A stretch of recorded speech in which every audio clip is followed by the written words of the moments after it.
It's the big 4-0. Get those party hats out because CGT, capital gains tax, a tax. Oh, wait, hang on. What are we celebrating tax for? Well, you know what? Regardless, you don't put the hats on. This is nothing to celebrate. But CGT, capital gains tax, would you believe it's been around for 40 years? The 19th of September 1985, 40 years ago, capital gains tax was introduced. And it came about because Paul Keating, the treasurer at the time with the I guess it was the Hawke government, was going through all this new tax reform. And that was just one of the taxes that was introduced. And ideally, the reason they introduced it was to try to eliminate and to reduce the inflation of what was happening in Australia around the property market. But effectively, what capital gains does mean is that if you own a property before the 19th of September 1985, or shares, or any form of investment, it's tax-free. There's no capital gains tax when you sell it.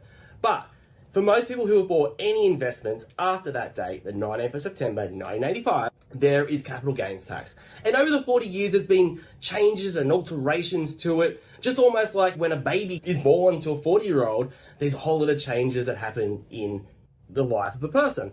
But effectively, what it does mean for you guys out there as the taxpayers is a few simple things. Your home residence, generally speaking, there's no tax on it. Your main residence is exempt from capital gains tax. So that's awesome. Now, if you have an investment property and you sell it, less the cost, and you've held it for more than 12 months, there is a 50% discount on that gain. So that means that only 50% of what you make is taxable at your marginal tax bracket of your tax return.